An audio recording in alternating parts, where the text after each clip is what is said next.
tenemos este viaje a Barcelona, ¿no? A la cuarta reunión en defensa de la democracia.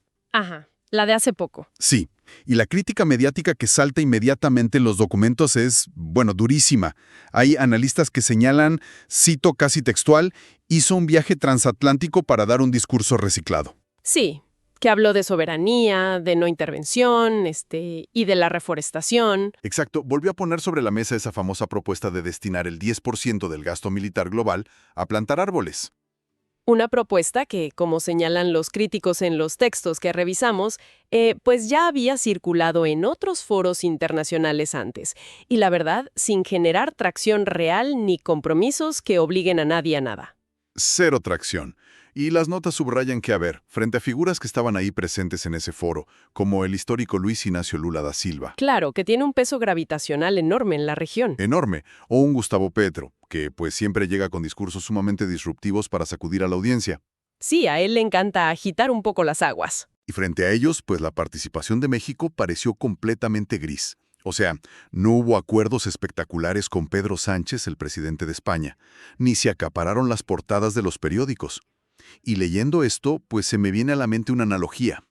A ver, cuéntame. Es como imaginar a una banda de rock legendaria, y de repente los invitan al festival de música más grande del mundo, ¿no? Les dan el escenario principal en horario estelar. Ok, la gran oportunidad. Exacto. Y deciden tocar solo sus viejos éxitos, a muy bajo volumen, sin presentar ni una sola canción nueva. Quien busca robarse el show, o sea, el que quiere impresionar, simplemente no hace eso. Es un desperdicio de escenario, ¿no? Híjole, es una gran imagen mental. El problema ahí, y creo que las fuentes lo marcan muy bien, es que asume que el objetivo de la diplomacia siempre es robarse el show. Y no lo es. No, para nada. Lo fascinante aquí es que en este nivel de ajedrez internacional, acaparar los reflectores puede ser, pues, un error táctico catastrófico. O sea, las fuentes que estamos analizando desmienten por completo esta idea del fracaso o del viaje inútil. Ah, sí. ¿Cómo lo justifican? Nos obligan a cambiar la métrica, digamos. Ya no podemos medir el éxito por el volumen de los aplausos europeos. En política exterior, a veces importa mucho más el dónde y con quién estás que el qué se dice. Ok, a ver, desarrolla eso. Mira, los documentos detallan 4 puntos estratégicos que defienden este viaje a capa y espada. El primero es entrar formalmente al bloque progresista global sin desentonar. O sea, hacer acto de presencia. Exacto. Era una alineación ideológica, pero sin estridencias. Repetir el discurso de la reforestación es una señal de coherencia. Es decir, México sigue aquí, hablamos el mismo idioma que ustedes, no hay sorpresas. Ya veo. ¿Y el segundo punto? Bajar la tensión con España. Que venía de años súper complicados. Exactamente. Llevábamos años de roces, las pausas diplomáticas, el tema de las disculpas históricas. Al ir a Barcelona y no hacer ruido, no quejarse, no generar un titular escandaloso, el mensaje a España fue: no hay crisis. Claro, la diplomacia de la normalidad. País visita a otro país y no pasa nada malo. Que eso no vende periódicos, pero para las empresas de ambos lados vale oro en estabilidad. Ok, compro esos dos. Y el tercero, que supongo tiene que ver con la casa, ¿no?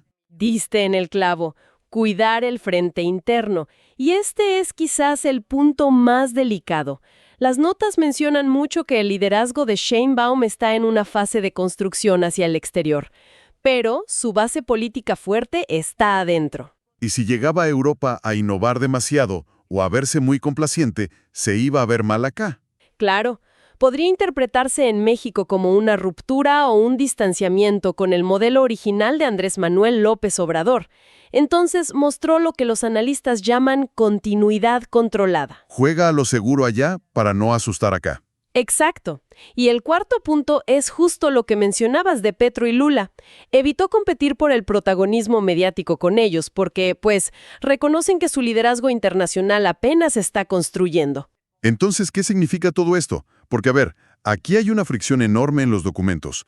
Pasamos a una contradicción que a mí me salta muchísimo a la vista. Sí, el tema de la transformación, ¿no? Exacto. Hay documentos en nuestra pila que señalan una aparente hipocresía. O sea, por un lado, la narrativa oficial en el país habla de una cuarta transformación, de una revolución de las conciencias. Que son palabras mayores. Son conceptos que por definición prometen sacudir los cimientos del sistema, prometen un cambio de régimen casi casi. Sí, sí, un modelo totalmente distinto. Pero, y aquí entra la crítica punzante de algunas notas, si de verdad estás construyendo un modelo tan revolucionario que debería ser un faro de luz para el mundo, ¿por qué jugar a la segura afuera? Ajá, ¿por qué tanta cautela? O sea, ¿no es contradictorio afirmar que estás transformando todo un país mientras tienes pánico de, no sé, sacudir el avispero en un foro internacional donde ya tienes todos los reflectores encima? ¿Eres un revolucionario radical en casa, pero un conservador súper precavido en el extranjero? Parecería una contradicción insalvable, lo entiendo. Pero si conectamos esto con el panorama general, las fuentes nos ofrecen una explicación basada, pues, en el realismo económico más puro y duro. Ok, a ver. No es cobardía ni es falta de convicción ideológica. Se trata de reconocer una realidad estructural del siglo XXI, la altísima dependencia comercial y la integración fronteriza. O sea, que afuera las reglas no las pones tú. Exacto. Adentro tienes las palancas institucionales, afuera las reglas las dictan los mercados y las potencias.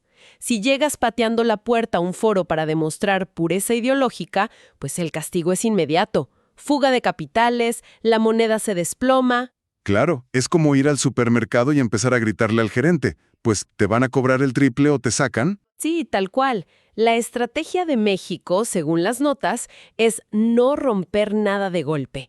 Necesitan ir abriendo espacios de negociación de a poco para ganar tiempo y estabilidad. Y eso, fíjate, nos conecta directamente con el tema más crítico de todos, la relación más compleja y abrumadora que existe para México, Estados Unidos. Uf, el elefante en la habitación. Y aquí es donde se pone realmente interesante, porque el material plantea algo súper audaz. Toma esta cautela de la que hablábamos y la convierte en una herramienta de presión. Le dan la vuelta a la tortilla. Le dan la vuelta. Proponen invertir la dependencia. Históricamente siempre hemos dicho que México necesita a Estados Unidos para sobrevivir. Que es muy cierto, ¿eh? Sí, claro. Pero los documentos dicen que Estados Unidos también tiene que costarle, que la vulnerabilidad gringa es igual o mayor. Y ponen unas cartas sobre la mesa bien específicas. Buenísimas. Enumeran 5 activos que México tiene y que son vitales. 1. Somos un socio comercial súper confiable. 2. Tenemos trabajadores competentes que mantienen a flote sus industrias. 3. Altísimos recursos naturales. Que cada vez son más escasos, por cierto. Exacto.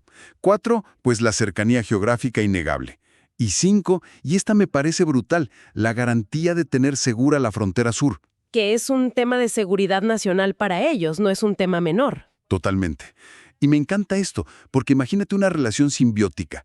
Es como descubrir que el inquilino de un edificio, el que creías que dependía del dueño millonario para no quedarse en la calle, Sí, el que vive en la planta baja, digamos. ese mero. Resulta que ese inquilino es el que tiene en secreto las llaves de los cimientos del edificio. Él opera las bombas de agua y aparte controla la seguridad de la puerta principal. Qué buena analogía. Y el dueño millonario, por más imponente que sea, si este inquilino decide dejar de hacer su trabajo, el edificio entero colapsa. Y el dueño no puede hacer nada. Fíjate que esa analogía valida muchísimo el concepto de integración del que hablan los textos, porque el verdadero poder de México, y esto es clave, no es amenazar con destruir el edificio. No, claro, porque nos cae encima a nosotros también. Exacto. El poder radica en mandar los mensajes indicados. Cuando las fuentes hablan de la frontera de los 3.000 kilómetros como moneda de cambio, no hablan de iniciar una guerra comercial. Ni de cerrar la frontera de tajo. Para nada. Hablan de hacer evidente que la frontera es porosa y que responde a los intereses de ambos lados. Un liderazgo mexicano que se muestra fuerte hacia afuera, como lo vimos en el viaje a Europa, es en sí mismo un muro de contención diplomático contra figuras duras, como Donald Trump, por ejemplo. Ah, claro. Porque a alguien con el perfil transaccional de Trump no le puedes llegar con debilidad. ¡Exacto! Si México recuerda que tiene la válvula de presión migratoria y que si deja de hacer su trabajo, la crisis estalla allá, pues obligas a un diálogo más equilibrado. ¡Wow! Es fascinante. Y esto de la negociación fronteriza nos lleva a su nivel máximo, al último piso del edificio, digamos. A la carta fuerte. Sí, Porque si México tiene todas estas cartas frente a Estados Unidos, los textos nos lanzan esta pregunta. ¿Cuál es el comodín que realmente pone a temblar a la superpotencia del norte? El factor externo por excelencia. Así es. Introducimos al tablero el famoso factor China. Sí, esto no es invento nuestro, está ahí en el análisis. Las fuentes indican que el mayor dolor de cabeza existencial actual de Estados Unidos, o sea, su problema número uno, no es México, es su competencia tecnológica y comercial con China. La nueva Guerra Fría, le dicen algunos.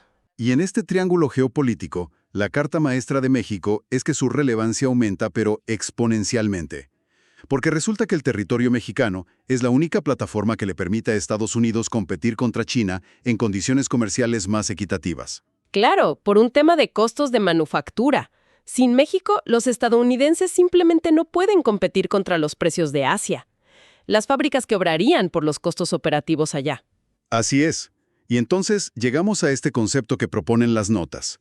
Y a ver qué piensas de esto, porque le llaman la carta que México no está jugando. Que es un gran título, la verdad. Sí, y me surge una duda enorme. O sea, si a Estados Unidos no le conviene, pero para nada, un México débil o un México que de pronto decida mirar hacia otro lado, digamos hacia el Pacífico, con China. Que se voltee con los rivales, claro. Exacto. ¿Por qué México sigue dudando en usar esta amenaza de forma implícita o hasta explícita para obtener mejores condiciones? O sea, si tenemos la carta que los aterra, ¿por qué no ponerla en la mesa y decir o me das esto o me voy con China? Esto plantea una pregunta importante. Y es algo que los analistas debaten intensamente en los documentos. Pero la respuesta nos regresa al principio de nuestra plática, a la famosa cautela y a la estrategia de Barcelona. A ver, explícame esa conexión, porque suena a que nos da miedo usar el poder. Es que no es miedo, es disuasión estratégica pura. El principio rector aquí es estabilizar para luego negociar. Ok. Si México decide, de un día para otro, abrirle la puerta de par en par a China de manera oficial, cruza una línea roja imperdonable para Washington. Nos cortan la cabeza económicamente antes de que llegue el primer peso chino. Exacto. Habría represalias financieras brutales. Pero, y aquí está el truco de la diplomacia silenciosa, si México le cierra la puerta a China por completo y le jura lealtad eterna a Estados Unidos, pues pierde su poder de negociación. Claro, porque Estados Unidos dice, pues ya los tengo seguros, no les doy nada. Exactamente. Los darían por sentado. Así que el mayor poder de México, y lo que realmente le da fuerza, es la posibilidad de mirar hacia otro lado. Mantener esa opción siempre viva, coquetear sutilmente, dejar que haya algo de inversión en autos eléctricos en el norte del país, por ejemplo. Tener el plan B a la vista de todos, pero sin firmarlo. Exacto. Mantener esa posibilidad abierta es la herramienta que obliga a Estados Unidos a negociar y no a imponer. Híjole, qué barbaridad. Qué viaje intelectual acabamos de dar, ¿eh?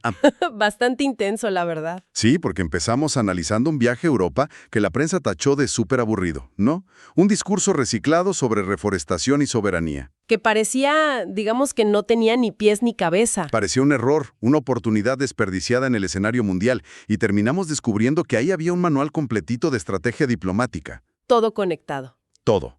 Que involucra la frontera de 3.000 kilómetros, la capacidad de contención ante figuras transaccionales como Trump y nada más y nada menos que el equilibrio de poder global frente a China.